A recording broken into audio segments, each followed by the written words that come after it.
What's up, guys? Welcome back to the Rhea podcast. I'm actually done with the debrief, okay? We're just gonna have our pals in the sofa, we should say, just having a good old chat. And today we've got Hayley. Listen, this girl, Well, I feel like you might be my fourth sister. right, Doesn't make any sense because I've only got two sisters. Yeah, there's that. And it's just showing that I don't know maths. That's okay. Third sister.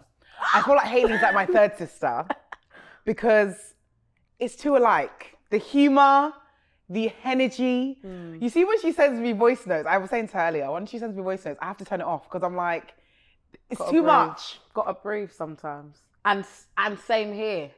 Because why is 12,000 tabs open in the 5-minute voice note?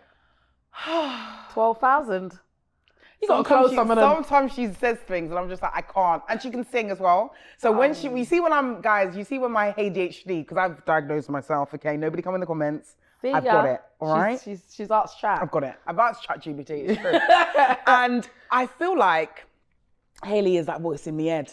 Where when I sing, I think I sound like her, but she's an actual singer. I should make you do a ballad at the end. Wise man sad. And that's all you're getting. It's £3.50 thereafter. You think I'm doing this for free? I'm gonna punch you. Well, okay, folks. right. Okay. Not losers, winners all the time. Come on. Honestly, Yeah. what is that? Look, what's that happening? That's not, those fingers need to come down. Yeah. Winners. Right, cool. I've got Hayley here today, right? Hayley, I want you to introduce yourself actually. Hi, my name is Hayley, and I'm 34 years old. I know, fooling the masses. You're actually 34. Yeah, babe. Yeah, 1991. You're not 34. I am. I feel like everyone, in my mind, everyone is 32. No. And anyone who's younger than 32, I'm like, you're a baby. Yeah. I thought you were 30. I thought you was my age. Baby. 34. If we were actually sisters, I was the oldest. No, you actually be older. I'll be the oldest. Stop Crazy. It. Hi. Go on. Yeah, I'm Hayley, 34. I really am, just somebody that is just trying to get through life one yum at a time. Honestly, we just had to. Yeah.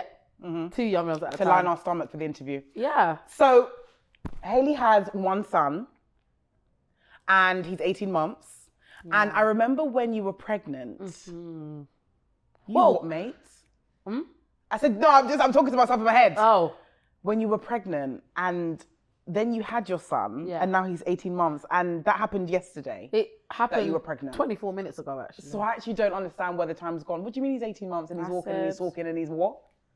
He sent me a voice note the other day and he was talking in it. Like, not like baby like as in full-on words. I knew exactly what he was saying. Yeah. And I just don't... Why am I getting emotional? Yeah. Can you calm down? Because I've got... Yeah. The emotions are emotioning. Let's start from the beginning. I don't get it. Right, so I've got my questions, guys, because I'm an organised babe. I'm picking my nose, yes, I am. I'm an organised babe, and I feel like if I don't have this, we will talk about everything in the sky. We'll be talking about the birds and the pigeons outside. That's it. Listen, we could go on for days. So cool, let's start from the beginning, okay? Finding out you were pregnant. Finding out you were pregnant, your pregnancy, what you loved about your pregnancy, what you didn't like about your pregnancy. How your husband was with your pregnancy, the whole shebangy Yeah. So let's start from the beginning. Yeah. Start from the very beginning. Finding out you were pregnant. How was that? Right. So we knew that we wanted to try for a baby. I think this was our 4th year of marriage. Right. And since then, love that. I was personally. Thank you. I was not broody. I love children. Have you ever been broody? Only towards that 4th year. Yeah. Like year 1, 2, and 3, I would look at people's kids and say, "Oh, you're so cute." Yeah. See ya. Yeah. No, I would not have the feeling of, "Oh my God, I want you." But those were the 3 years that people were like, "Oh, when are you gonna have?" Yeah. It's like, when are you? Right. Can you watch your womb, baby? That's my answer. Every time someone says, I say, when you have one, you let me know. I'll jump on Lloyd and we'll start the band. Yeah. Because that's very cheeky. Calm down. Stop you don't asking know people's questions, stories as well. You've got to be very careful when you're questioning women about pregnancy and la-di-di-da. This is it. Anyway, it. Sorry, so, you know, I wasn't feeling broody. And then I just felt like I looked at a few babies in the 4th year and I said, oh gosh, it'd be nice to have one of them. Yeah. Do you know what I mean? Yeah. But it was just a thought. And so me and Dax, my husband, shout out you, babe, love ya.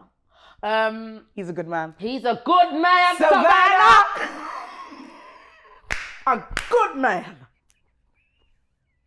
Stop it, because I felt that one. Did you feel it? When you have good men, let's calm down. Because no, because we need to... Just because sidebar. Let me tell you something. That's one of the topics, because how are you... Okay, let's go. Let's get back on course, because I've got a lot to say about my man. I've got a lot to say about that one. First of all, you're sexy. Yeah? You see you. Can you not? Sexy. I'm going to snippet that and send it to him. See you. I'm going to snip it. That needs to be his alarm. He'd love it. When he wakes up. Yeah. You see you. Yeah. You're sexy. Get up for what? Right. Okay. Haley. So, on that topic, on that thread, we knew that we was going to, we wanted to try for a baby. So, I was on the implant at the time. Okay. So this was November 2022. I took out the implant. And yeah, it was a lovely season. If you guys who are married know what I mean. Right, good. It's a lot of fun, you know. It was beautiful. It's a lot of fun. It's a lot of fun. Beautiful. It's a lot of fun. Yeah. Because you're like, will this be the one? Oh. Will this be the one? No, didn't work this time. Guess we're gonna go again. Crazy. Yeah, so lovely season. And then I just naively thought, oh, when I take out the implant, I'm going to get pregnant. In my head, I just didn't know anything about pregnancy, anything that you would have to probably wait, like how your body reacts to the implant not being in there, all of those hormones dissipating, whatever. So I was quite discouraged when it didn't happen straight away. And I'm a Christian, so I was like, God was really, you know, still is my code D in this whole thing. So I was just like, God, wagwan. Wagwan. Because, like, you said that we're going to have, so wagwan for that. Right. So, and you wanna leave it to him. Yeah. You do. Yeah. But then as humans. Absolutely. We are like, I have this plan for myself. Babe. And I don't know when your plan is actually going to happen. Yeah. God. Because you just say, I feel like sometimes in my head, I'm like, God, you say stuff, but you're not giving no time. Right. Like, what do I have to do? Do I have to have an apricot on Tuesday? And a berry on Saturday?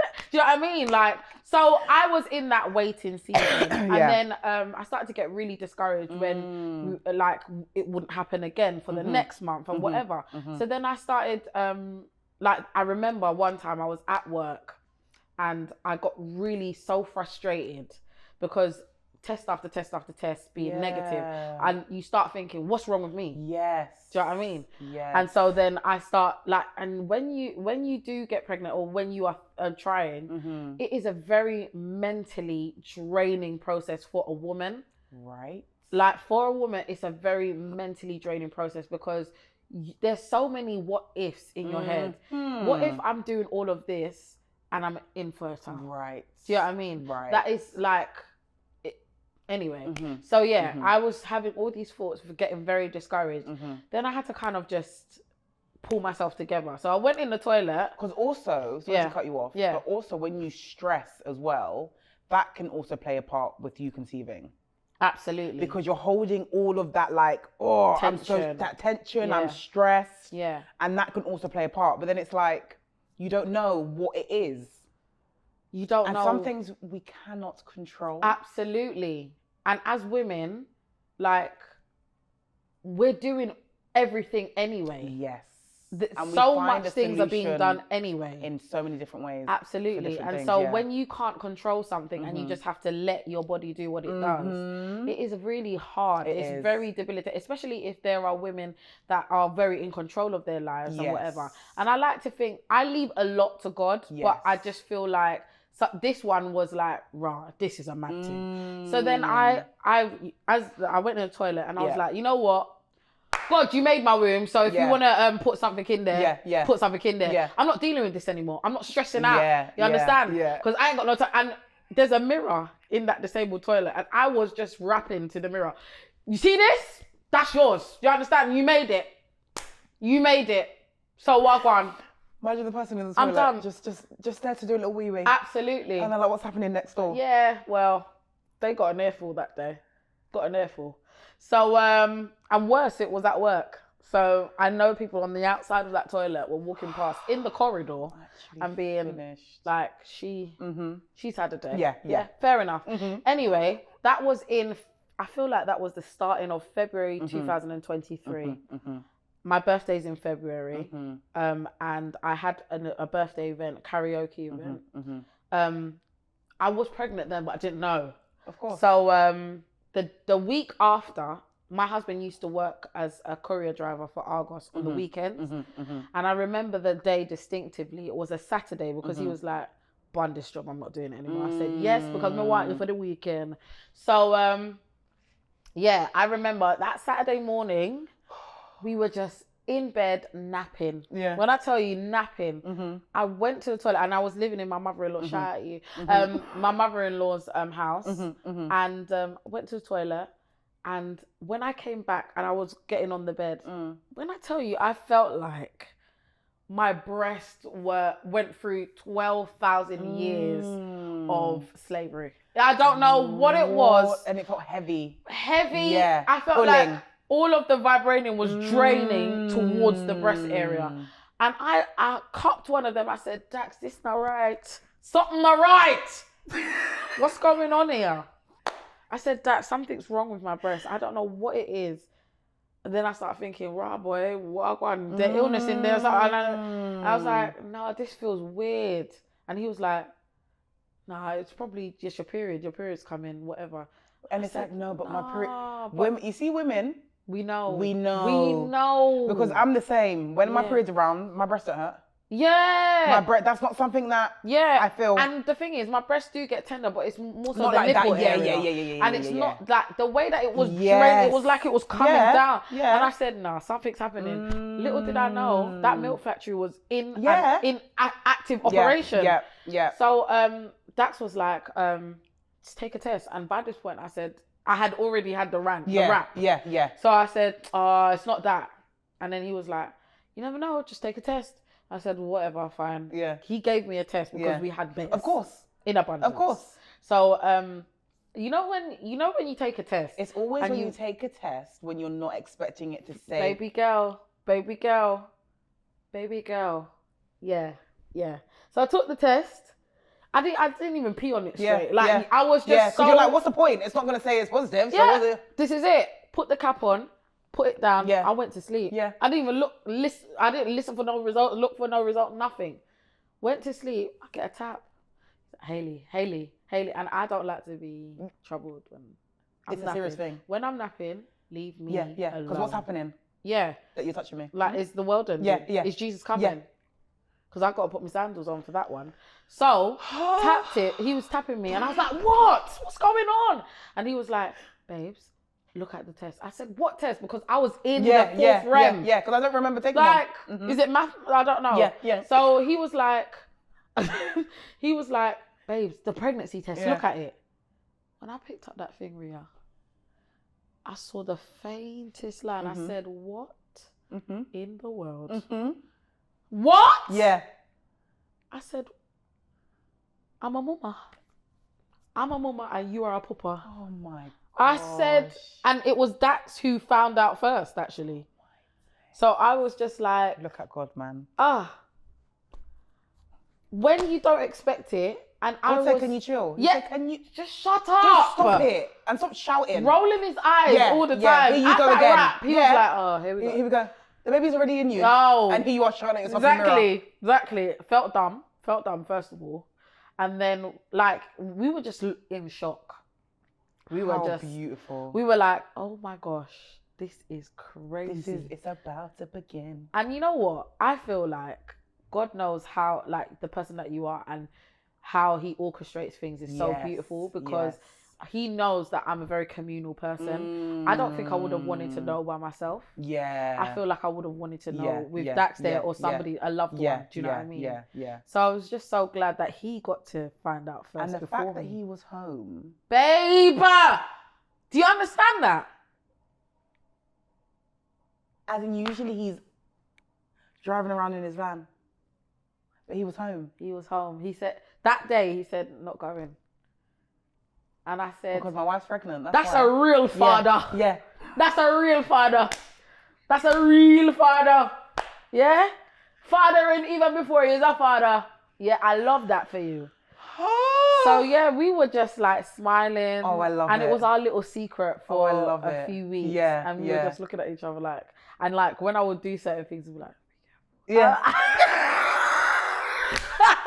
We've got to be careful. What the hell are we doing being parents? No, but honestly, we're too silly. Yeah. Stop. It's so dumb. So dumb. But and you know you'll be doing the littlest thing. You'll be like moving a plate. Oh, got to be careful for the baby. Dumb. And I feel like I'm a hypochondriac anyway. So as soon as I knew that I was pregnant, everything was too much to do. Same. Calm down. That was me before even the first scan. I was like, my back pain. Should I order one of those badges? Yeah. What shall I do? That was my favorite thing to do. I couldn't wait those 10 to 12 business days. I still got some in my purse. Some? Yeah. You never know. You never know. No, it's true. You might find out and then you're like, oh gosh, I'm on public transport already. Pop it on. I just found out. Oh, also, when I was pregnant, oh, babe, give me a seat. Yeah. Give me a seat. Yeah. I wasn't doing that, oh, no, it's fine. Yeah, get up. I would put my hand on the pole next to where the priority seats are. Belly and I button, would just be going belly like button that. to the face. Yeah. Yeah. Yeah. Because I'm doing, and then I'd be like, oh, sorry, is it? Oh, thank you. Yeah. Get up. As in, get up. I am with child. Get it up. Yeah, and you're just greedy. Because who's in your belly? Burger. Get up. That's it. Burger and chips. How was your first scan? The first scan was beautiful. It was Isn't it so surreal? Yeah, and you know, like when you see those people that do the scans and they're bawling, I'm like, girl, it's not that. Yeah, right. Girl, when I tell you, yeah, whole lot of eye water. Yeah. That day, when I tell you, I saw that and it wasn't necessarily the picture; it was the heartbeat. Yes. I said, "There's life inside of me." Life inside. Yeah. Sorry. That's what I wanted my baby shower thing to be, but actually, mom and dad would. Why are you like this, please? Because my bum bum did bring life. But you were singing that while you was coming in your head. Yeah. Did. And I feel like beautiful. it made it very, very real. Yeah. And no. Because you're like, you do the test and then you're like, okay, I'm pregnant. When you go for that scan, you're like, I'm pregnant. Somebody hit the lights. Right? Because there's somebody actually in me. Yeah. And I don't know if it's a boy or a girl. That's another thing. That's the thing. How was it when you found out that he was a boy? Oh, so I didn't find out until the baby shower. Yeah. So my two sisters. So wait, how far along was you when you was at your baby shower? You look stunning, by the way, at your baby shower. Thanks. I was 30. No, I think I was about 26 weeks. 30 in That's that. Amazing. I was in my third trimester. Yeah. The 30. The 30. No, but I was pretty much gone because I was October. October was the baby shower. So it was 1 month before the actual due date, which was on my sister's birthday, actually. Yeah, the due date was on my older sister's birthday. Oh, okay. I think you said you did your baby shower on your sister's birthday. I was like, what's the matter with you? Could she not just have that for herself? Well, Bez, she didn't want him to come on the due date, which he didn't. He because he was like, don't want the smoke. Literally, no, honestly, because he'll come out and she'll be like, it's my birthday. Yeah, literally. Yeah. And no one's at my birthday party because it's now your first birthday. Oh. Thanks a lot. And so am I out there. Silly. You won't even be there. You're going to get a cupcake. You're going to get a cupcake. From his birthday cake. Mm-hmm. Literally. A piece of his cake for That's lovely though. Yeah, no, So did you do that deliberately or? We wanted to do it deliberately because I think it just adds a little bit of surprise, and because we have such an amazing village around her, I think it was something for everyone to enjoy. So it was lovely. So did you do a gender reveal at your baby shower? Yeah. Oh. Yeah. And I didn't, you know what? A lot of people during that time was like, what do you think it is? Is it a boy? Is it a girl? And everyone had their suspicion. Yeah. But I was like, I don't really care what it is. I was exactly the same. As long as the baby's healthy and I'm healthy and we're both able to walk out that hospital. Absolutely. I don't care. Yeah, because people don't realize there's a 25% chance of coming full term. 25%.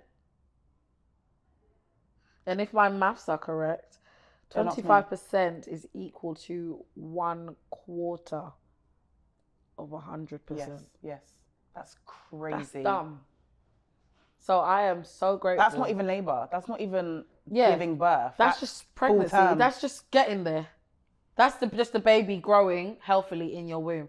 And I had something called low PAP-A, which was towards the end of your pregnancy, your placenta doesn't work very well. So I had to do more scans and stuff like that. Yeah, scans. So, but the baby was fine. Yeah.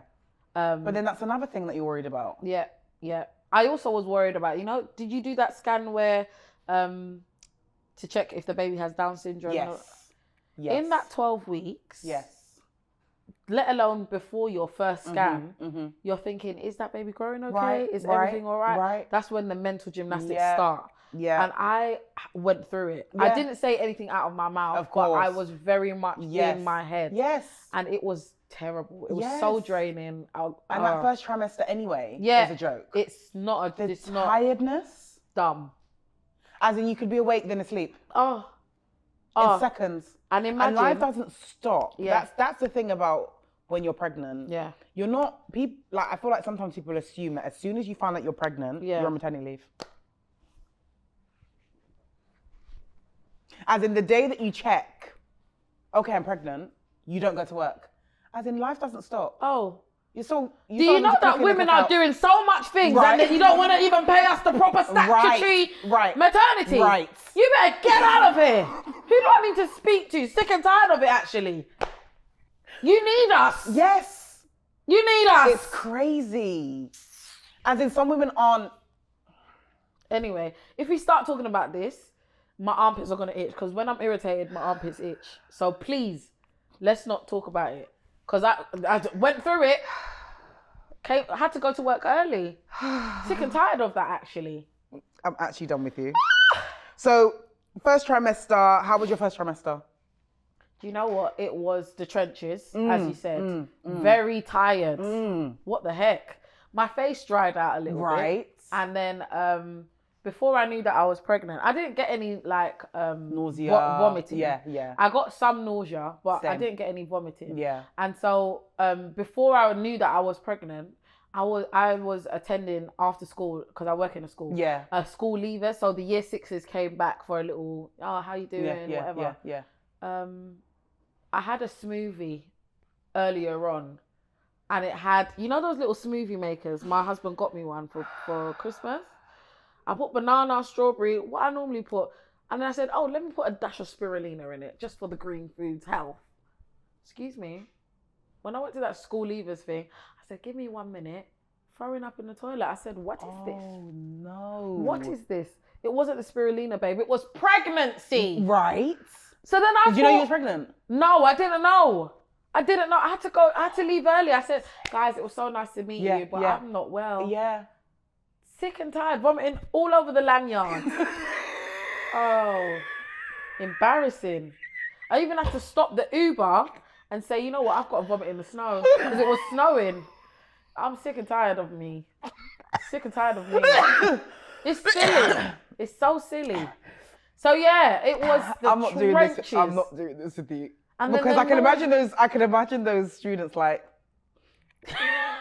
come on the toilet like, hey. Yeah. I think it's best if you do go home, miss. Have you watched Bridesmaids? Yes. Yeah. I'm fine. Yeah. I'm just having that little bit. And the way she crunches it. No. What's the almond called again? I don't even know what's called. What is it called? I'm absolutely fine. Yeah. And she's sweating. And the way she slides it in her mouth. That was me times 10. Trying to hold it together. Bridesmaids is one of the funniest films. That's my favorite film. I love that. Yeah. And then everyone is being sick at the same time. Yeah. Look away. Yeah. Look away. And the other woman's pooing in the sink. Terrible. But I would have to do it because we went to the Mexican restaurant and it wasn't right. Yeah. That's how I felt on my first trimester. Okay. A bad Mexican. Yeah. Yeah. Yeah, because you're always like... Yeah. But and I didn't smells, for me, it was like smells. When I could smell like someone smoking, oh really? My goodness. Not vomiting, just, I need to get away from this. Like my senses were heightened when I was pregnant. Yeah. I got nausea badly at like 4 p.m. every day at 4 p.m. Exactly. So baby was like 4 p.m. and time. Yeah. And I would have to have an orange, but the orange had to be from M&S. It had to be quality over quantity. It had to be from Waitrose. Not an easy peeler. No. I'm talking. You know the ones where you're like £5. Yeah. Orange. And you have to cut it. Yeah. You can't peel. No. One of those proper ones. No seeds, darling. Oh. The serious ones. Okay. Organic. Imported from Spain. Yeah. I love that for you. It was one of those. I didn't have any like actual. I didn't have any actual cravings or anything in my first trimester. Yeah. It was very much the smells. Yes. And also just feeling super tired, like I've run 10,000 K. Yeah, it was really, really. Did you have any worries about pregnancy? Oh, loads. As in, like, what were your worries? My worries were whether the baby would be healthy. That was my main thing. I think for me, my worry was if I would have done anything to harm the baby. Yes. Obviously, I wasn't drinking. I don't smoke. Of course. So I wasn't doing any physical things. But like my mental state, I was constantly trying to calm myself down. I would get very, very overstimulated, very irritated. Yes. I was a dragon. Yeah. Bless my husband, Jesus. I was a dragon.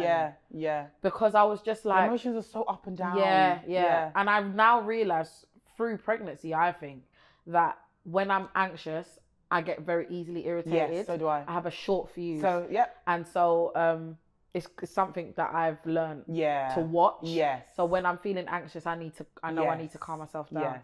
So there was a lot of worries about the baby's health, my health. Yeah. Also, like, I got very, very maternally protective of who I spoke to and what type of advice they would give me and stuff like that. I got extremely protected because we could be having a key. And then when you start talking about babies and doing your suggestions, I'll be like, actually, no. Serious. Do you know what I mean? And I didn't know how that would come across because I am a people pleaser by nature. But I started not to care. Yeah. And I feel like it was through... Because you can't shake it off. When you take it in, once you take it in, you can't shake it off, especially if you're a people pleaser. Babe. Because you're like, I really hold your opinion to value, It's like, if you're telling me something, I must follow it because I'm a people pleaser. I was the same. And if you have kids as well and you're giving me advice, you must be right. That's going to be my story because I don't know. I've never been a mum before. Never been pregnant. So I'm taking everything from everyone that's all the advice is contradicting each other. That's very draining. Yes, because I'm already tired. Did you hear? I'm in my first trimester. And the baby's not even here yet. Gosh, it's a pea. It's a garden pea. And you're telling me this. My body is tweaking at the moment. The milk factory's going. My brain is going. Right. I'm getting lightning shots in my vagina. Everything is happening to me. And you're now telling me 10,000 things of the shoulds and shouldn't. And you should sleep now. And when the baby sleeps, you should do this. And are you going to breastfeed? And I don't know what I'm going to have for lunch now. I don't know whether my body's saying throw up or not. Staying. Calm down with it. Too much. And that's why I had to get serious because I felt myself getting overstimulated. So One of my biggest worries was weight. I was when I found out I was pregnant, I was so nervous because I could wake up and gain 4 pounds. Really? Just because I don't know if I carry a lot of water. I don't know what it is, but you know, I don't lose weight quick. I gain weight in my sleep. I could just literally eat a crumb and I've gained weight. And I'm not really like a scale person, but I mean more like your clothes fitting and all of this. And it's like, I'm already feeling like because first trimester, this is another thing that I feel like people don't talk about. You don't look like you're pregnant yet. You look like you're absolutely fine. Right? You look like you can do that. Drop it low. Right. Pick it back up. Right? You just look a little bit bloated. Yeah. So then it's tired. Like you look tired and you look soft. Yeah. Like if you went like that, falling over. Yeah. And like, it will ping off because you're just literally just round. Okay. So I was like, what am I going to look like pregnant? Like, obviously, it's about how you feel about yourself. So I was like, what do I like? What am I going to look like? Yeah. When the baby's here, am I going to be able to shift the weight? Am I going to, all of that kind of thing. That, now that you say it, that was definitely, I wouldn't say it was a worry for me, but I definitely did think about it. Like, in the back of my mind. Can I say something to you? Say it. Some women, pregnancy, they look like they have been through the fire and through the flood. I don't want to be like that. And thank God, cutie patootie. Sorry, I can't lie. But thank God that you... I think it's another thing is like being self-aware of yourself. Yes. And having your non-negotiables, what we were talking about before. Yeah. And like knowing that, okay, getting my nails done, having my hair done is going to be easier for me for when I need to leave the house. Yeah. And all of that, just to feel better. Yeah. Because to me, it's not really what you look like. Yes. It's how you feel. It's how you feel. It's how you feel. It's how you feel. And it could just be a new pair of leggings. Yeah. It could be a new pair of trainers. It could be a new pair of sandals, whatever it is. It could be buying olive oil. Right. Using that as a facial oil because your face has been dry for weeks. Right. Yeah. It's little things like that. So I was worried about what my non-negotiables before being pregnant would look like. Now that I'm now having to care for a child. Yeah. That's crazy. You know? Right? Because where am I going to find so much? Where am I going to find time to care for myself? Yeah. When I'm caring for another human who depends on me. That's crazy. It's all of that. And I was thinking about sleep. Okay. Your labor. Your labor. That's a crazy story today, and you don't know which way it's gonna go. You actually don't. Didn't know which way it was gonna go actually, because remember I mentioned that I have low PAP eggs. Yes. So they were monitoring me a lot more during my. Oh, sorry. Yeah. Yeah. I don't want that to be in the video. And then, no, I hear it. And you're like, Rhea, you can tell me. Anyway, go on. No, it's fine. Go on. So they were monitoring you. They were monitoring me a lot more during the third trimester, just to check if my placenta was all right, if baby was all right. Yeah. So I would go in there and they'd put that green, not the green, pink band around or whatever. Yeah. And a couple of times, it was showing that the baby's heart rate was going down. And I remember I was due to go in. Actually, the due date was the 14th of November, right? So I requested to stay at my parents' house because my husband was still working. Okay. And I didn't want to be by myself.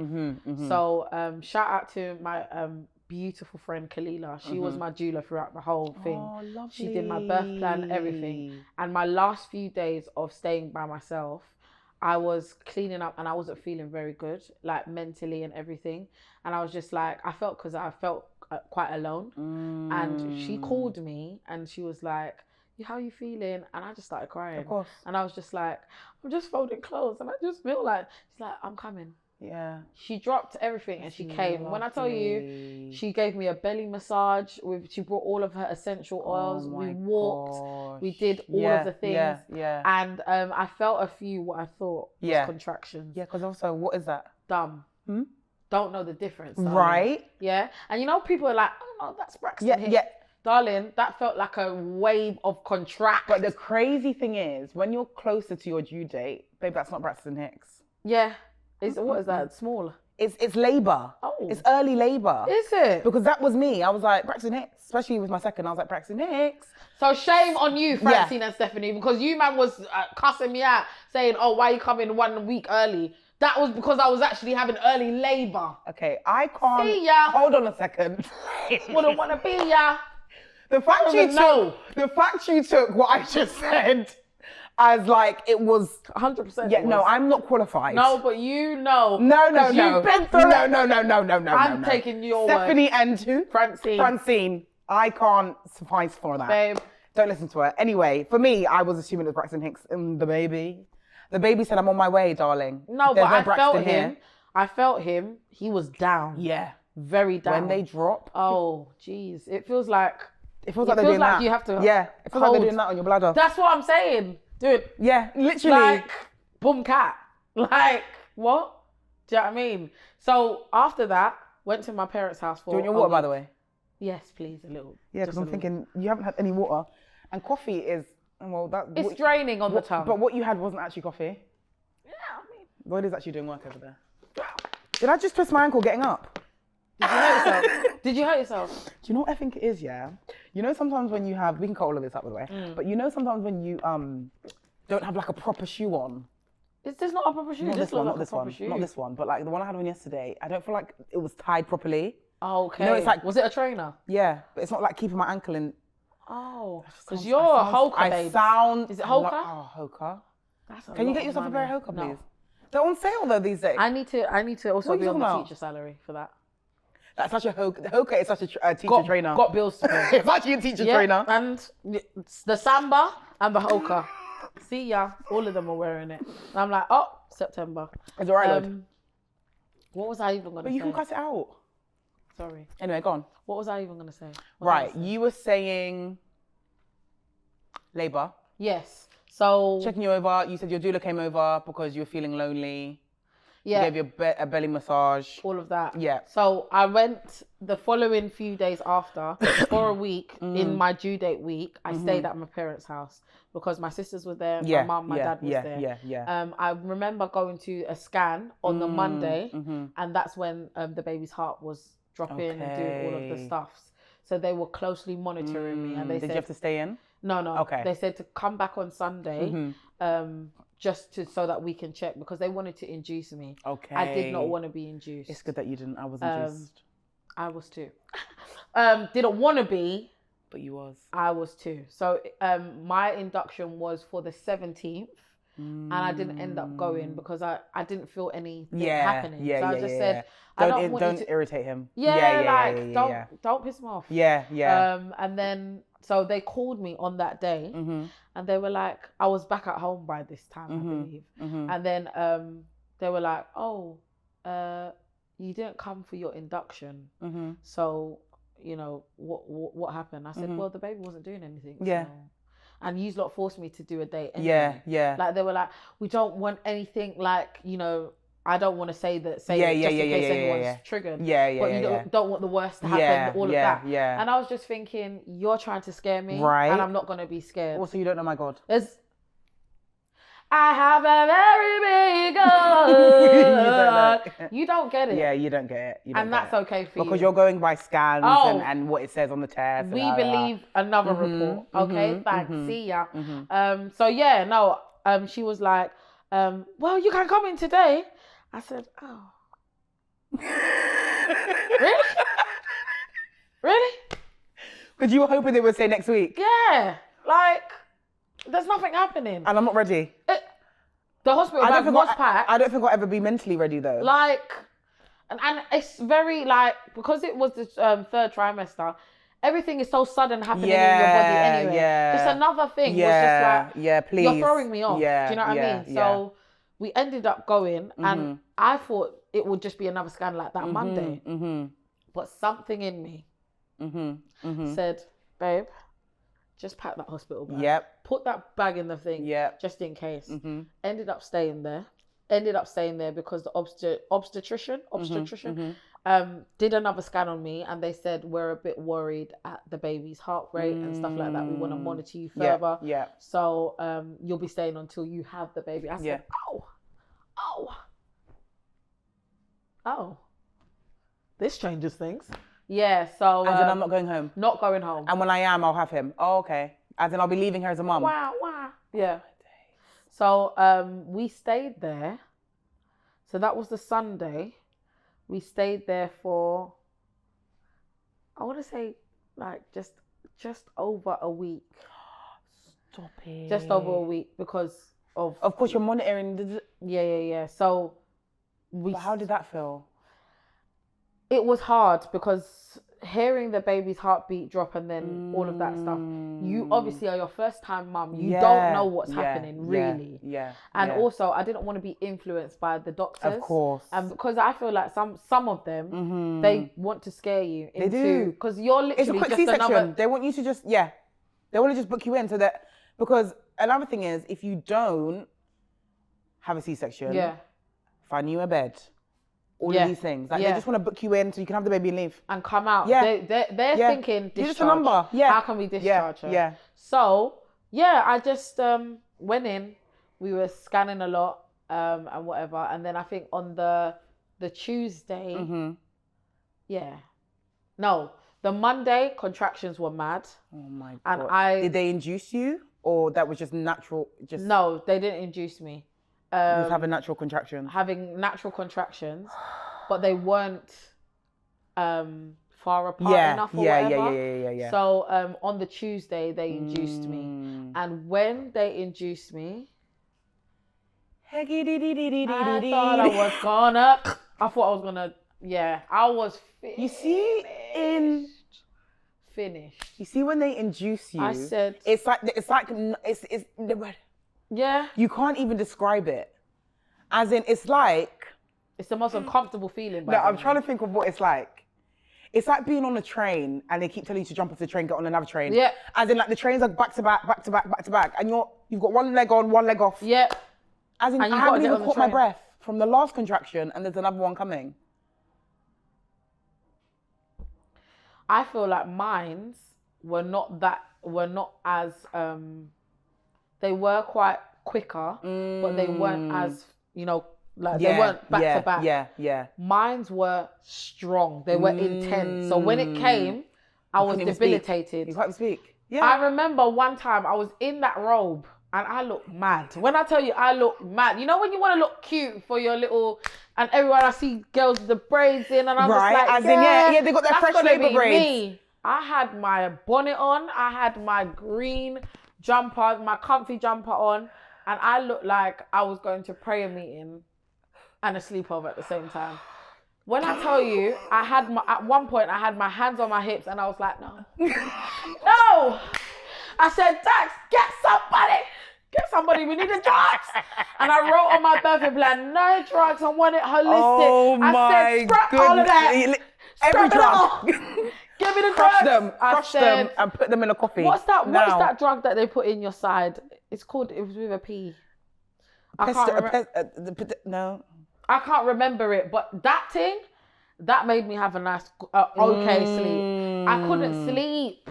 Rhea, I couldn't sleep. And how far dilated were you when these contractions were happening? After the contraction, after the induction, I was about 2 centimeters. So dumb. Annoy me. So why am I? So we're not even past 5. Stupid. What? Stupid. That happened with me. Yeah. I was getting contractions and then they checked me and I was 1 centimeter. 1. So what happens when you're 6? I'm sure I'm more dilated when I'm doing a poo. Because you're joking me. And you want me to carry on till 10. Yeah. And this is what we're feeling at 1. Just so as soon as they told me 1, I just clenched up. Yeah. I clenched up. I said, this baby's not coming then. Close the door. Yeah, fine. Close the door. He's not coming out. Yeah, after that, had a few contractions, started getting closer, but not close enough to be like, you're ready for labor. Yeah. They moved me to the birthing ward. Yeah. So I was being monitored, had all of the stuff done, had a great midwife. Oh, lovely. She was such an advocate. Oh, lovely. She even fought with the doctors because I ended up having a C-section, but she was really gunning for a natural birth. So she was very much like, I think we can wait for these numbers and stuff like that. And she was always communicating with us. Yeah, so you knew exactly what was happening. I knew God had set that whole thing up. Oh, I love that. And me and my husband, my mum was there as well. Me and my husband were very like, we don't really want to have a C-section. But it got to the point where baby was really distressed. Yes. And he had pooed in the womb. And you must be tired. I took the epidural in the end. Yeah. I don't know whose schoolboy era student. I love the NHS, all of that. But somebody's student, schoolboy, who had just know how to spell the letters NHS, was up my back with a needle. Because why did I have to do it 3 times? On the 3rd attempt, the injection specialist came. The epidural specialist came. So where were they first? Huh? Oh. Where was the specialist first? Oh, okay. So you want just everyone to be playing in my spine. Okay, yeah. Something that keeps me upright. And mind you, having contractions during. Oh, okay. Have to stay still. Oh, okay. Like this. Oh, okay. So you want me to stay still, have contractions, intense. The centimeters are getting closer and closer together, and you're not doing it correctly. You see in here. Schoolboy errors like this, Dumb. right? Adds to women's journey when it comes to even wanting another. These things, I can't. Labor can be so traumatic. Yes. Dumb. From the smallest decision from an individual. Yeah. To put you off having another. Oh, babe. Nearly did. Where was the specialist? Because why wasn't you overseeing what was going on? Because there were bare people in the room. So ended up finding the right place where it was. Had the epidural because my contractions were way too strong. And he ended up pooing in the womb. Oh, that's a definite. Yeah, you definitely need a C-section when that happens, isn't it? Yeah, because it can make the baby really distressed. Yeah, and unwell. So all of the doctors came in and said it's gonna have to be an emergency C-section. Mm-hmm. And then how did you feel? Do you know what? I felt at peace. Good. I felt at peace. My husband broke down. He was really upset and he was crying. And I just gave him a hug. I said, "Listen, God is in control. You just don't worry about it." And my mum was in the same. Yeah. Pick up my mum, bro. Oi, no, because when I'm just remembering, when I tell you that, I know that woman was just praying in the background. Yeah.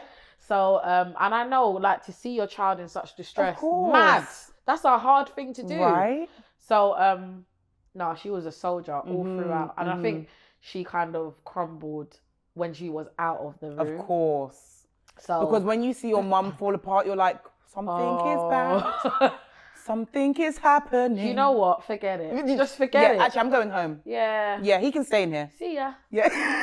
Yeah, no. Because what are you doing? Making my mum cry. Right. Yeah, what have you not done? Do you want me to fight you? Dumb. Anyway, got wheeled to the theatre. Mm-hmm. And on the way, I was just praying. I was like, Lord, you're in control. Yeah. I felt such peace. Oh, good. And so Dax was like, you're going to be all right, baby. And I said, yeah, we're going to be fine. And I was smiling with him because I knew that he just needed that. Yeah. And bless him, he just wants the best because he's never been in this situation before. And you know, like, when you probably, experience it with Lloyd. Yeah. But, you know, like, when they love you, they just revert to little boys. Right. In some aspect. Yes. And I saw that. And they're trying to be strong. But it's a first for them as well. La, la, la, la, la, la. Everybody's just doing the first thing first. Oh gosh.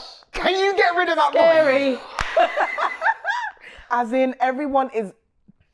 We don't know what we're doing, Rhea. We still don't know what we're doing. Oh. Huh? See you. Because I got a funny story. Do you know what all I know how to do is? Yeah? Make porridge. I'm so good at that. Yeah, I'm so good at that. Expert. Everything else past the porridge, I don't know what I'm doing, love. Sometimes even the porridge I burn. Oh. Well, then what happens after that then? Yeah. Burning the porridge? Yeah. Something that I'm supposed to be great at. I don't know. Yeah. But yeah, it's bless them. Yeah. And when they love you, they just want you to be, bless these men. We need to talk about it. They just want us to be good. Yeah. They're worried. Yeah. But then they're also trying to step into that, I need to look after my wife. Protect. But how can I protect my wife when she's going to theatre, which I'm not there? I'm not the doctor doing the surgery. So but also, who's protecting them? Right? Who's protecting them? So I felt that need to be like, babe. And I looked in his face. I said, we're going to be fine. And I was like laughing and joking with him. Making sure that he was okay or whatever. And you know, it was, I've heard a lot of traumatic C-section stories, but mine was absolutely fine. Oh, fantastic. Beautiful. I cannot say that I was traumatized. Yeah. It is quite a traumatic experience in itself. Yeah. But if I had to put a scale of 1 to 10 on the add-ons of trauma, it would be 0. The specialist for C-sections was at my head, like at the top part. Because you know they have that curtain so that you don't see all of the gory stuff. Yeah. The people were doing what they were doing. He was calmly talking through what they're doing. You might feel a bit of a washing machine experience. Yep. Can you feel this? Can you feel this? Just to see that I was numbed properly. He was just talking me through it. We were having a little lovely chin wag. Yeah, of course. And it was done in about, I want to say, maybe 7 minutes. It was so quick. Oh, and you think to yourself, you're going to be in there for hours. Yeah. Babe. But then, Rhea, you know when you're like, you're at peace, but your human self is like, what if? Yeah, of course. When I heard that baby cry, I said, all is well. Patch me up. Let's go home. I was bawling. I said, that's my baby. Yeah. Do you know what? I feel that is one of the cringiest things that women can do. Yeah, but of course it's my baby. It is. Well, it is. That's the only thing that I had in my head. Yeah. My baby. My baby. Bawling. My baby. Yeah. And I did it with both of them. 100%. Yeah. And you thought, I'm going to learn from this one. I'm going to be a bit more cooler. Yeah. No. Because look, thank you. I remember when I had my second, there's a picture of me. Blood out, everything on the floor. Yeah. And I remember looking up and thinking, God, thank you. Yeah. Again. He did it again. Crazy. Because if you understand the weight of giving birth, it's a life or death situation, babe, for you and the baby. And then we made it full term. Absolutely. We made it here safely to labour. Absolutely. He's here and he's crying. Because some of the babies don't cry straight away. Right. Scary. You know when you're pregnant, right? I feel like when I was pregnant, I felt like my bump felt like a shell. Yes. It felt so fragile. Yeah. That like any turn was gonna like boing, something was gonna happen to the baby. So it just feels so like you are so big and you just come out of me. Yeah. And I kept you alive for 10 months. Hold tight, me. No one can tell me anything. Yeah. Don't play. I will never question anything. Obviously I will because I'm a human being, but what can't I do? Superpower. Yeah. Right? Yeah, activated. That's why I say so he all cried. mums are superheroes. We are. Yeah. We are. I don't like that saying, but we are. We are. He cried. Did you go out to your husband? No, cause I was laying down. Obviously they were stitching you up. Yeah. So my husband, this is so beautiful because my husband found out that we were pregnant and he actually got to do the whole stuff with the baby, wiping him down and all of that stuff. So my baby had first contact with his dad, bruv. That's why they're brethren now. Like, that's why they're Codees for life. Because when my son sees hears daddy's keys jiggling in the door, he's like, Dada? Yeah. Loves him, bruv. Because they're connected. Bears. Yeah. So I got my little holdy. Yeah. And I was like, oh my God, this is actually my baby. It's actually my baby. I started laughing because I said, nah, blood, did I do that? Crazy. Things are starting to get real and true. Right. Real and true. It's giving adult. I'm a mother. Yeah. You gotta take me serious. Somebody is relying on me for their next feed. Right. Next colostrum feed. Right. Crazy. I was like, whoa, that's crazy. It's insane. Yeah, it was. And then as lovely. they put him on you, see you later. Yeah. As in, there's no book. They don't say, this is the pamphlet of motherhood. And that's a joke because when I went onto the C-section ward to kind of heal and whatever, why did I feed that baby my colostrum thinking, oh, there's only a few drops. Let me get some more formula for you, baby. You must be hungry. Why did I start that boy's reflux? Excuse me. I know it was me. Because I didn't know. It wasn't you. Because the colostrum don't do that. was enough. Of course it's not enough. What? In my head, I said, I don't even want to talk about it. This is not a meal for you. I'm going to give you some formula so you can be full for the night. For the night? But I didn't know that the stomach was that small. The colostrum drops were enough. But you wouldn't know that though. Yeah. Because I was topping up with formula too. I didn't know that. And the woman was like, no, it's enough. I said, oh. But did you know I'm black? Yeah. As in, when you're giving me portion sizes, my son, no, that's not for him. He's actually black. Yeah, drops. Can we actually be serious? Don't you not want him to gain weight? Percentiles. Don't you want? Then he's supposed to be on the right centile, or percentile, whatever it is. It's not going to be done with 3 drops of milk. There's not enough information. Especially for first mums. Yes. And they expect you to come with your waddling belly at antenatal classes. Babe, put that thing on Zoom. They didn't even tell me at antenatal. They were just had baby borns. Baby born. They just had baby borns there saying, this is how you put a nappy on.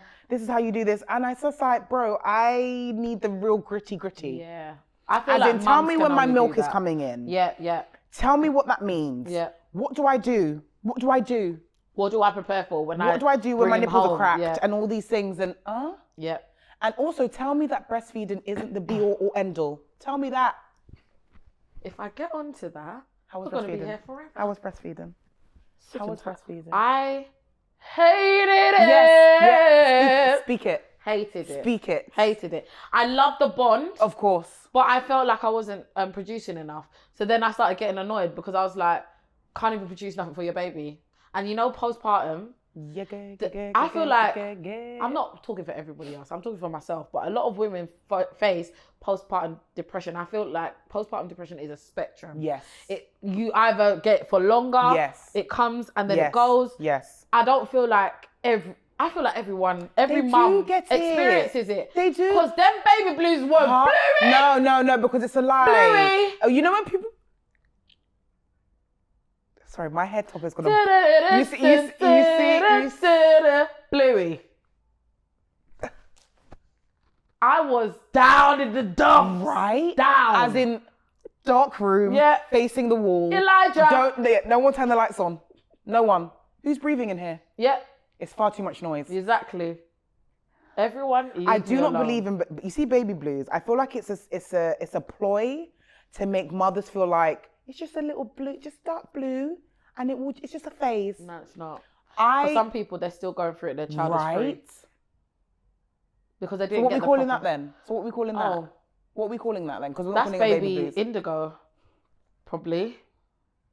It's such a hard transition. They don't get it. So stupid, actually. And it doesn't matter how much help you get, the village, if your milk comes in straight away, if you've got a good supply, all of these things. There's just so many layers to it. All the years worth of periods, what's that thing?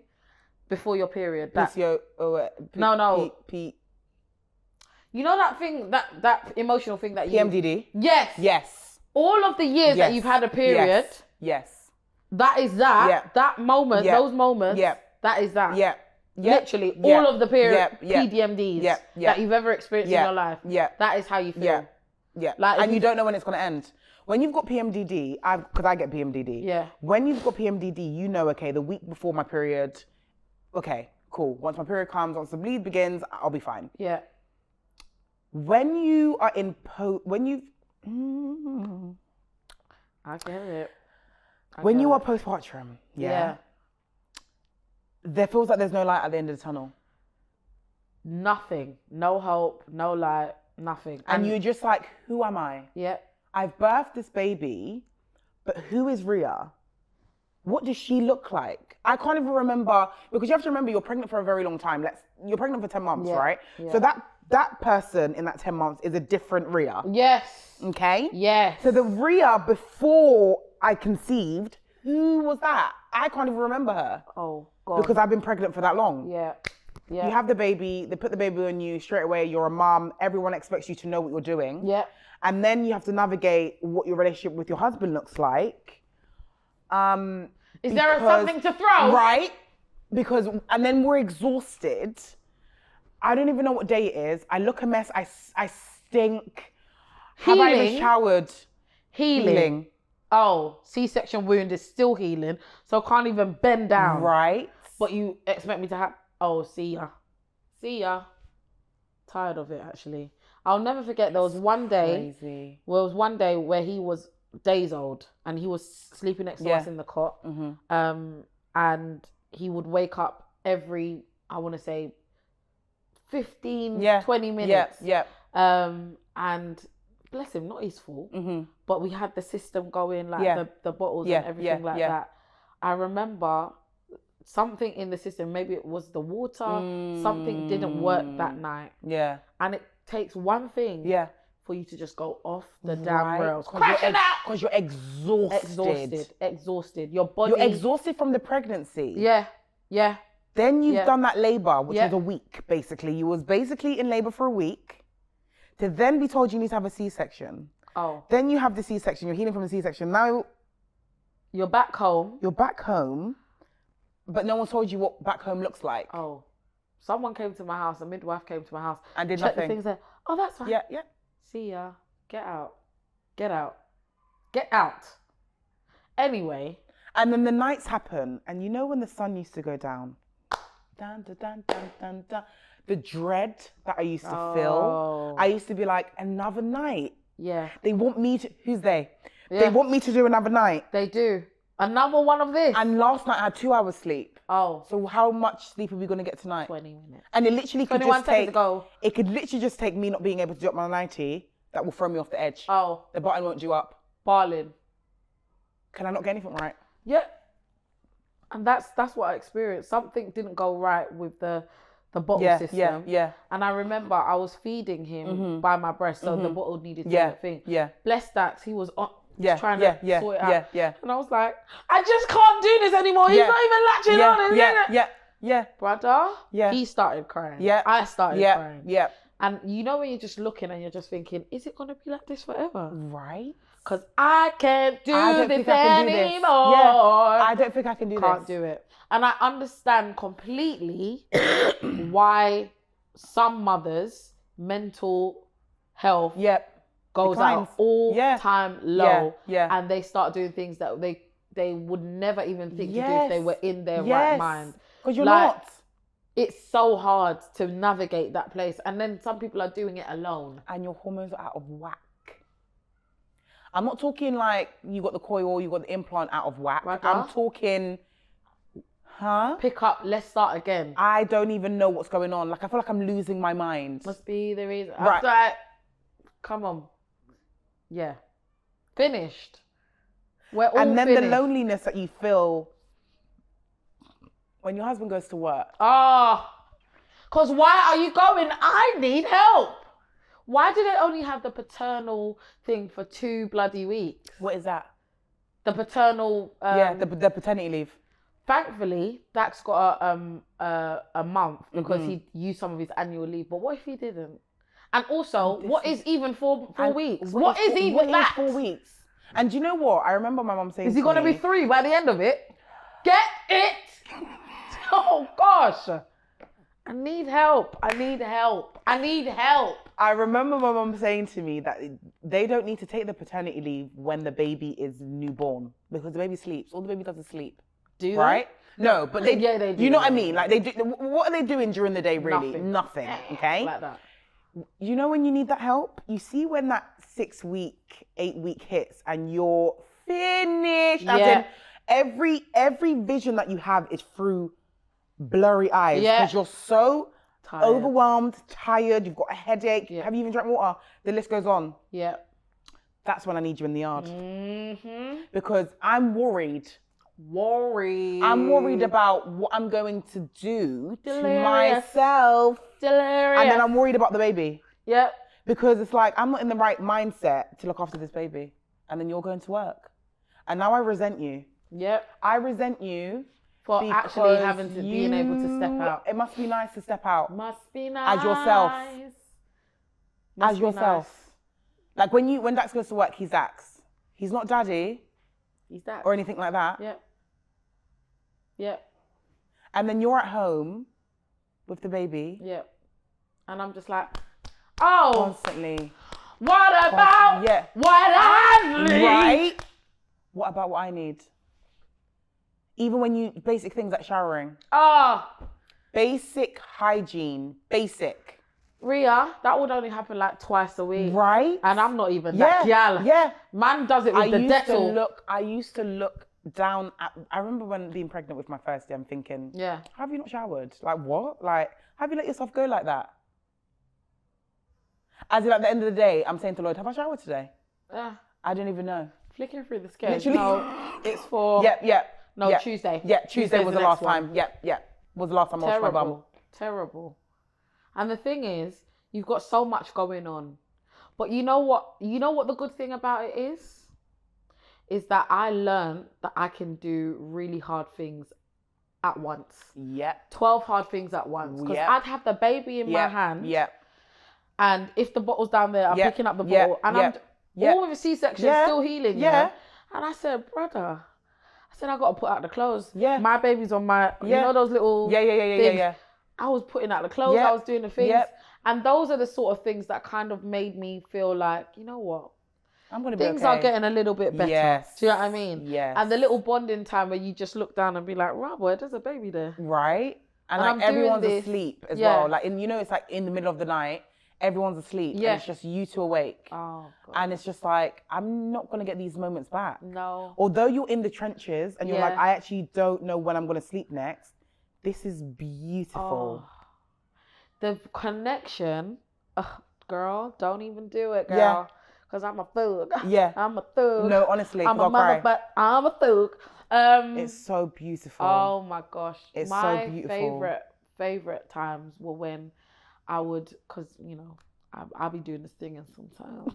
I had the rocking chair and I was just singing him some songs. Yeah. Like praying over him. Yeah. And just having that time. And like when you would see their eyes just look up at you because they can't look properly that time. Yeah. But when they would look up at you and their eyes would slowly drift into the sleep. Yeah. And I'd be like, this is actually a child that came from my womb. Like this is my legacy. Right. It's so beautiful. It's so beautiful. Oh. It really is. Like it's an absolute godsend. It is an absolute, and it's crazy because motherhood is something you cannot tell anyone unless they're going through it. No, they'll never get it. You will never get it. I never got it. And I remember when I had my first son, I remember saying to my cousin, "I'm so sorry," because she had her two daughters back to back, and I just be like, "I'm sorry, I wasn't there for you. I just didn't have the tools. No. I didn't have the tools to be there for you anyway, because as a mom."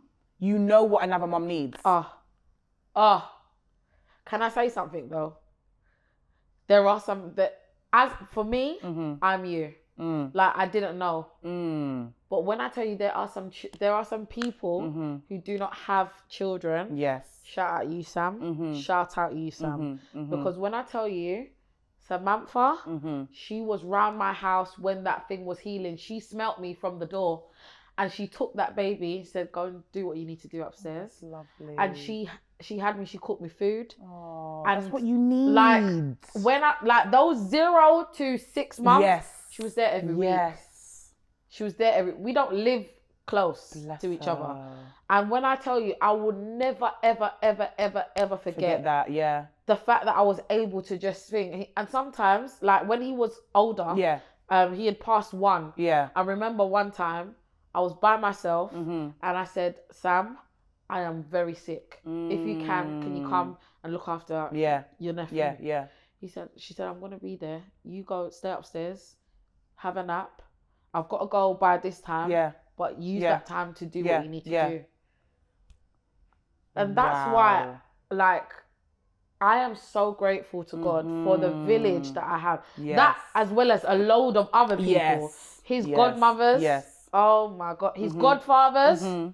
Jesus. Yeah. All of them have played such a massive... His aunties. Yeah. Francine and Stephanie, shut up. Shut up and be... You are the best. Oh gosh. And they don't even have to ask you what you need. They just see you. They see you. My younger sister, as soon as that baby was born, she called work and said, won't be available on Mondays. Yeah. Look it, got family duty. Yeah. And so we are still able to rely on family only throughout the week. So we both work now. I love that. Like, God is good. And that's the village coming together. Do you know what I mean? And he will remember that. Absolutely. And it's important that they see other people too. 100%. Because then you are able and Dax are able to be Hayley and Dax. Also, can I say something? So I understand that some mothers, they're very much, oh, my baby. And I don't know what type of experiences that you face that, you know, you need to be thing. And I'm not talking about them mothers. I'm talking about the mothers who know that they have good people around them, but still refuse to lean on them. Lean on them! No, honestly, oh my gosh. Lean on you them. can't be complaining if you have people, your village around you. They're saying, let me take that baby. And you're like, no, I feel bad. Feel bad, but have that, go feel bad on your way to the nail salon. Feel bad. Even when Rhea, even at work. I said, I'm coming in 3 months postpartum because I want you to know your aunties and uncles at work because we have a very close-knit community at work. I said, all the aunties and uncles, if I have to go and pick him up early and I'm in a meeting, that baby's being passed around like some Pringles. Because know your aunties and uncles. No, you shouldn't be in my hand at church. Oh, I don't see that baby. I don't see that. I know the people that he's not going to. But the people that he is, my people, oh, take that baby. I want to be free. I want to worship God in peace. Right? Sorry, darling. Don't want see you until you get back. Because if people are offering the help, but the thing is like, there's so many layers to it because I know I know that there's a lot of mothers that have gone through trauma themselves and they don't want to be. I'm not talking about them. Right. And I know that there's layers to it. Through that, And I feel like you learn as you go along. Absolutely. So, like, for example, if you gave your son to, I don't know, a friend, and the friend, let's say he was crying, and you was upstairs and you're thinking, my friend's not looking after you properly. You learn. Absolutely. But if you don't give, you know, your son to people that you trust, all they're going to do is mummy, daddy, mommy, daddy, mommy. And then it's going to be like, we don't get any time. But there's people around you that you can lean on. Absolutely. And you cannot pour from an empty cup because at the moment it's fine. You're fine with the baby. Always having the baby, you're fine. It's going to get to a point where you're not going to be. Absolutely. It's going to get to a point when they start walking, start toddling, all these things. And they're going to be. And then what do you do? When you go into the birthday parties, you can't even have a conversation without them grabbing, because they don't know anybody. They don't know anybody. And that's not their fault. That's your fault, boo. Socialize them with people that you trust. Even if it's 5 people. Please, just give that baby. And also, when you have that break, you will never regret the break. Oh, baby. And also, you'll learn to just filter out the noise. You know, you'll learn to, let's say, for example, you drop them off at an auntie's house or whatever, and you went to do your nails and you came back and they were like, oh, he didn't eat, he didn't do this. Okay, I got my nails done. And it was peace. Beautiful. You have to take, it's a balance, right? The thing is, nothing is ever going to be balanced in motherhood. I don't believe that. It's not linear. Sometimes it's we just take it for what it is, right? But I think you have to pick yourself where you can, because you'll be able to mother better after you've had that time. Oh, let me tell you something. I thought I was going to be one of those mums that are like, my baby, my baby, my baby. I'm so glad that, and I think God knew that I needed to have my baby at this point. And big up to the mums who's had them like as teenagers and stuff, because you've had to navigate a whole different thing. Right. But I just couldn't do it because I know that in myself what that baby needs. And as I was even pregnant, I was thinking, I am growing a human, not a baby. A human that's going to have their own thoughts, their own desires, their own opinions, and they might be contrary to mine. So now when I see little mannerisms from my baby, and he's like, no, and doing all of that stuff, or when I'm like, Javier, come. And he'll look at me and be like pretending that he don't see me. I'm like, he's a whole human. He's not a clone. He's a little boy. He is a unique, independent, one-of-one person. So I feel like when you know that and when you have that mindset, it's easier to kind of choose yourself in some areas. Because I am a mother, but I'm not only a mother. There's some mothers that have made that their whole identity. Absolutely not for me. And the thing is, there will be a time where it will be. When you're in the trenches. It is. And I think accepting the seasons that you're in. Accepting it. Speak on it. Right? Yeah. Like when it's like before they're one, it is that. Everything revolves around them. Yeah. Everything. And obviously it still does as they get older. I'm not saying that as they get older, you become, separate people. I'm not saying that. I'm saying when you're both navigating what this new life that you have, you are going to lose your identity. Yeah. And you are going to be like, I am just a mum. I don't like that saying, but I'm focusing on being a mum at this moment. Exactly. Right? I'm making my baby survive. Yeah. And everything that's got to do with me takes a back seat. Absolutely. But there will be a time where it won't. There'll be a time where it will fill into our routine, into our schedule, and it will be amazing. Absolutely. And now, it's funny because even when me and Lloyd go out, or if I go out, Lloyd goes out separately, whatever, the boys say, where are you going? We say, and they're like, okay, cool. And they go play. Or if I go do my nails, I come back, my son's like, oh, mommy, let me see your nails. Because they have to know that we are individuals well. And we're going to do things without you. Mummy likes doing her nails. Yes. I like playing with toys. Right. Oh, difference. Learning, growing. But they both mean something to us as individuals. Exactly. And it's important to me. Same way your freaking Thomas the Tank Engine and all of that is important to you. Yeah, the ones that stubbing my toe every morning. My Thomas the Tank Engine is doing my nails. Yeah, look at that. Okay. Love that for me. But honestly, it's such a journey. I think just leaning into all the different seasons that you're in and also finding that it's not always going to be what you thought. You don't know what you're doing. You have never had an 18-month-old. I have never had a 3-year and 5-year-old ever. That's crazy to me. I've never had one before. So what makes me think I know what I'm doing? Don't even know. And even when you have two, they're two completely different. So how then? Oh, what works with you don't work with... Why? How? When? Who? Why? And we were in a completely different year as well when I had you. See you soon then. The world is changing and it's like you have to just give yourself grace. Yep. Hop on when you can. Hop right? off. Yeah. And know that you're doing the best that you can with what you've got. Oh, babe. And the knowledge that you've got. Literally, Mariah Carey said it. I'm doing the best I can with what I got. Right?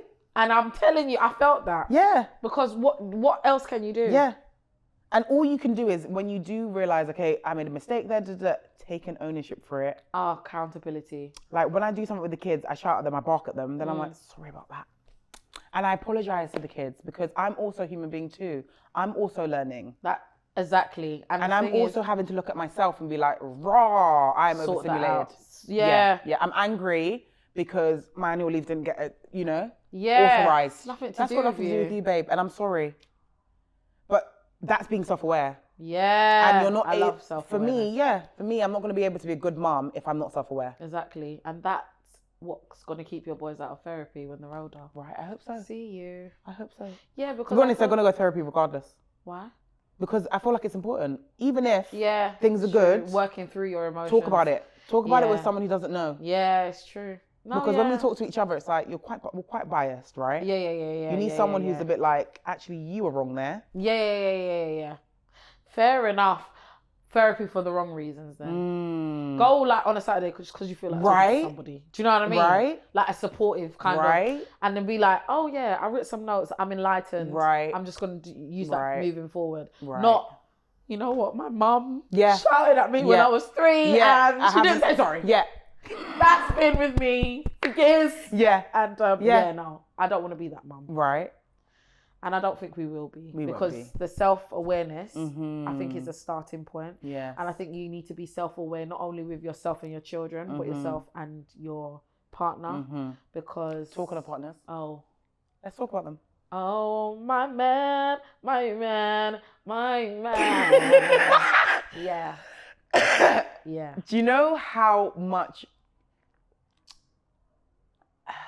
Good you. Sometimes you don't have the words. I don't have... Speechless. No. Yeah, because don't have the words. Although we're like, man, so annoying. They are. They are. They are. It's in their natural trait to be. You don't get it sometimes. They don't get it. They won't get it because they're men. 2 + 2 is always 7. Right. Why? Right. And it's very black and white for them. It's 7. Yeah. Whereas with us, it will be like, why would you think it's 7? Yeah. There's a lot of things there. But I think having a great partner when you become a mother is so important because every birthday that the boys hit, I think, without Lloyd. Oh, see you. Because Lloyd sees me. Sees you for who he sees you me. are. Yeah, he sees me, and I know when he could just look at me and be like, right, boys, upstairs. Because I do love that. You see the flame emojis, the inner, the eyeball. Yeah. My eyes are red, and I'm just doing. Get these kids upstairs now. Do you know what I mean? And it's not even just that. It's just like, man. It's just we're constantly passing. We call it relay. Yeah. Constantly just passing the baton. Yeah. Your time to go out, my time to go out. We'll meet here. Yeah. Okay. Yeah. How was your day? It's all of that. It's like an actual partnership. Yeah. Yeah. And a friendship. I love that. It's so important. It's pretty much the same. Although I feel like because he's younger, we're navigating that just now. Flax is younger. No, we're our baby's younger. Right. Yeah. I thought you saying he's younger than you. No, he's younger than me. 4 months. I'm a cougar. 4 months. Shout all the cougars around. No, you're not one of them. You're not. No, you're actually big. You're not one of them. No, you're 4 not. 4 months. 4 months. Yeah. What's that? June, Feb. No, that's not. Yeah. Shush. She's my little boy. No, you're not. No. I'm joking. We're the same age mate. Just shush. In the same year. How was that with becoming a dad? Like, did he? Did you have conversations about like how overwhelming it can be for him? We did have conversations about that, and I don't think we had enough.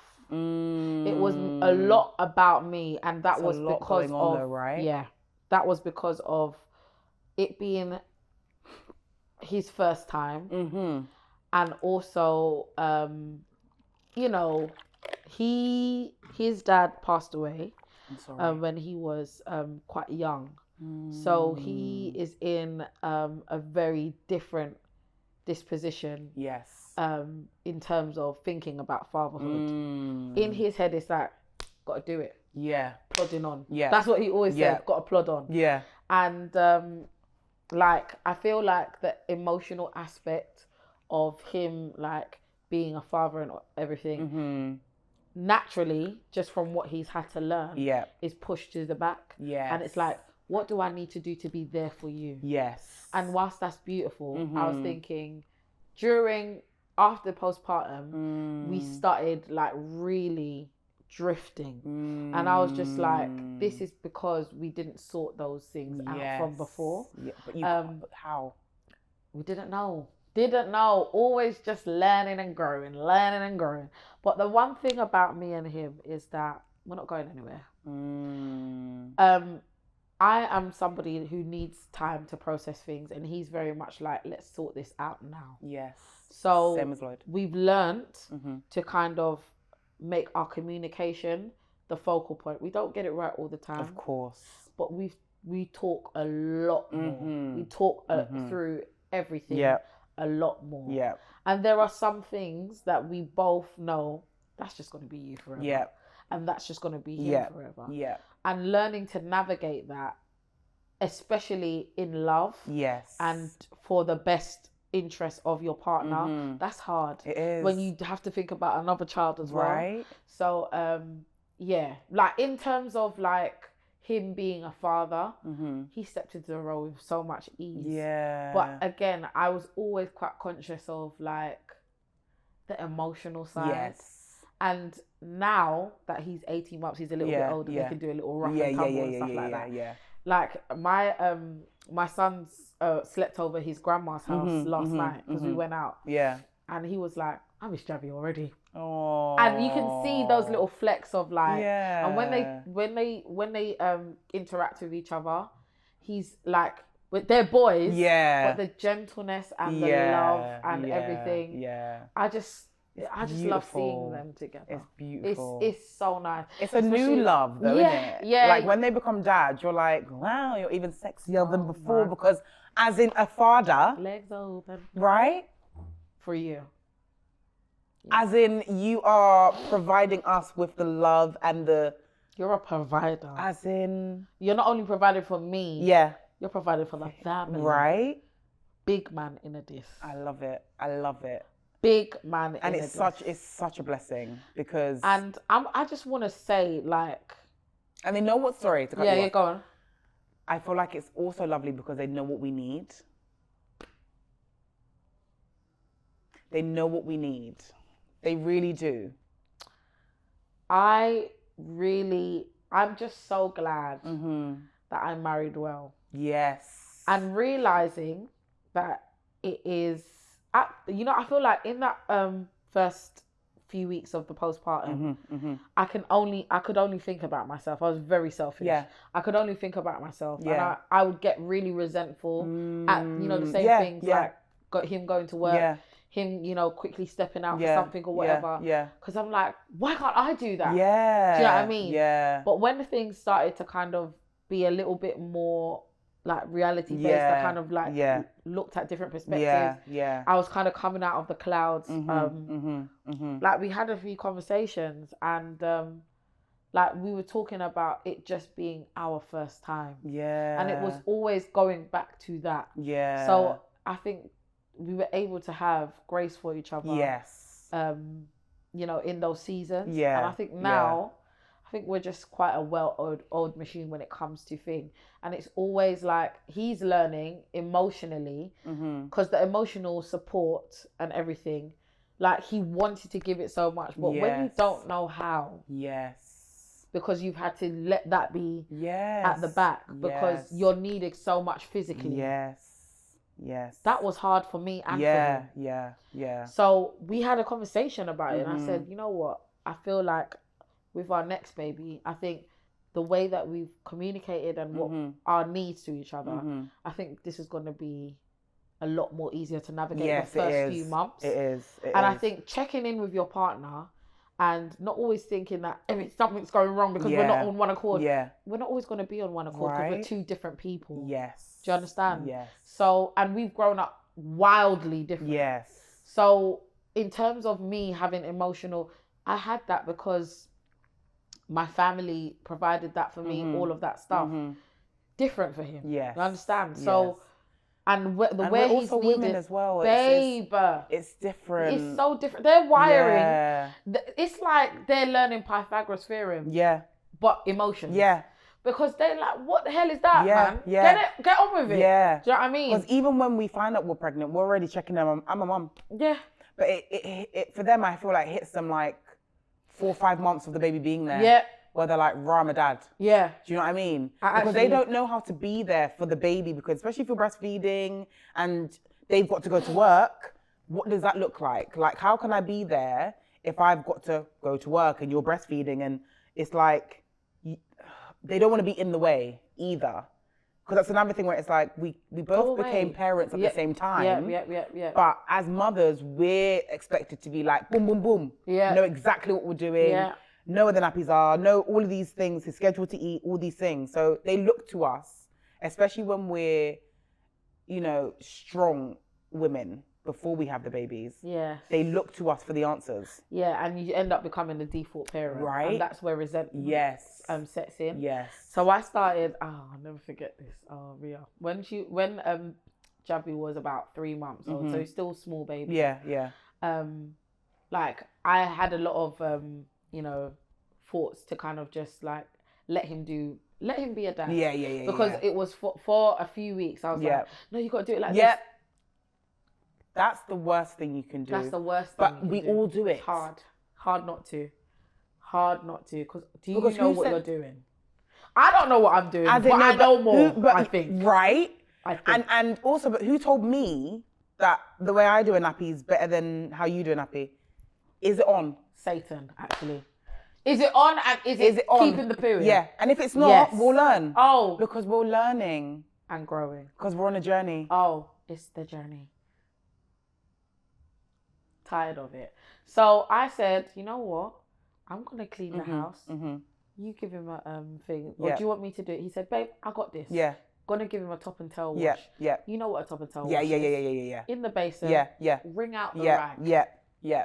You have the towel on the changing mat. Yeah. Just to catch the extra water. What did you do? I left the towel on there. That's the first step. Done. Yeah. Had the warm water, the rag, everything. So I'm there cleaning out, and I just thought, oh, bit quiet. Let me check on him. When I tell you, oh, my precious little baby was on the changing mat, fighting for his life with one of his dad's hands cupped under his armpit for stabilization. No towel. He removed the towel. Soap suds everywhere. On the top of his head to the sole of his feet. Soap suds everywhere. Didn't wring it out, did you? Oh, okay, cool. I came in there and all I could do in my spirit was laugh. Because when I tell you my baby was slipping and sliding. I'm actually finished. Like he was on some tarmac or something. You know that thing what you Yeah. Yeah, to slip and slide for fun. He was not slipping and sliding for fun. He was like, and you know the little baby noise. Yeah, like, yeah. Help. Yeah. Looking. Everyone was looking at me and I said, Dax, he was like, don't even say anything. Don't even say anything because I'm having a mare here. I said, baby, where's the towel that I put down? He's like, I removed it because I didn't want it to get wet. I said, oh, isn't that what it's used for? But you know when things were so tense in his world, he was sweating, so I didn't even say it. Oh. I said, okay, you have to do you need help? Yeah. I said, here's the towel. Yeah. Let's just bring it back in. Yeah. And when I tell you that boy just breathed a sigh of relief. Yeah. But I feel like that was a turning point of him just being a dad. Yeah. And now. And the fact that you laughed as well is good because it could have been like, why did you do that? Why did you do that? Like, I told you. Yeah. And the thing is, it just goes to show we're going to do things differently. We are. And I'm still learning to let go in those areas because I feel like I'm just very much like I have a system. Yeah. This is where this goes. This is where this goes. Yeah. And that's just like, you're getting these blue trousers with this. Yeah. Because you're dressed. But I just make... You're dressed. Yeah. You're actually dressed. Doesn't matter. Sometimes I will add like, oh, it's a bit cold outside. Check the weather. So he needs a hoodie. Yeah. That's it. Yeah. That's the only criteria I'm giving you. Yeah. So I think now we know what our strong points are. Yeah. And as my husband would say, let's work to our strong points. Yeah. Let's work to our strong points. Yeah. So it's like having a good partner and parenting with intentional communication, not so much to tell each other stuff, but also to be like, what do you need? Yeah. Do you need me to tell you? Yeah. Like, what is it that you want? Yeah. And also being careful. Yes. That's what intentionality is. Yes. And some people will be like, well, that would be me being fake. No, babe, it's you thinking about what you're saying before you say it. So not to cause an argument, so not to cause any tension. Yeah. Understand how what you're bringing across is going to what mood is it going to leave? Yeah. Do you know what I mean? Yeah. That's definitely something I'm working on. Yeah, same. Because sometimes I can bark and then I'm like, oops, I've just barked. Yeah. Sorry about that. Yeah. Yeah, because Lloyd knows he'll just be like, this girl's at it again. Yeah. Just shouting and just getting irritated. Yeah. But it's just about being self-aware and being on a journey and just holding space for that. Absolutely. And just knowing that, like, you know, as the kids get older, these kind of things will get easier. Yeah. And we'll always find our way back to each other. Always. Find your way back. Yeah. Because he's too sexy. Do you know what I mean? He's too sexy to let go. Love you. It's actually crazy. Gosh. But Hayley, do you know how long we've been talking? 12,000 hours. But I could go over 12,000. No, right. Yeah. My ribs might protrude because man's is hungry.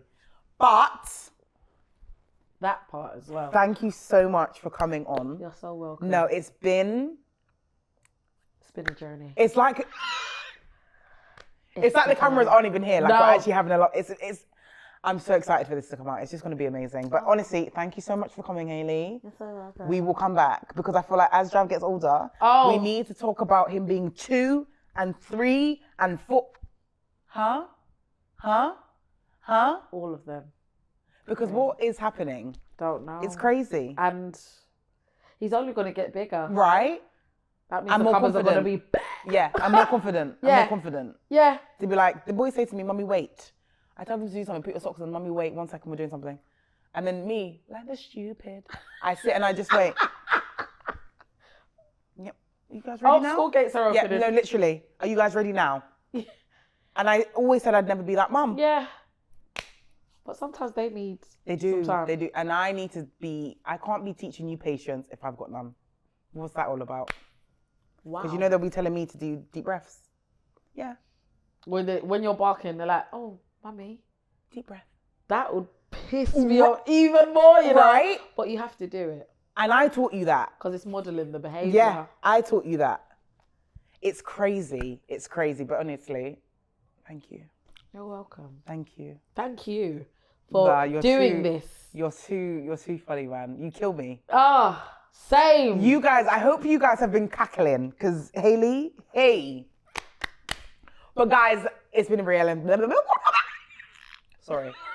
It's been the Rhea Ellen podcast. Thank you so much for joining me on my grey chair. Honestly, we will be back.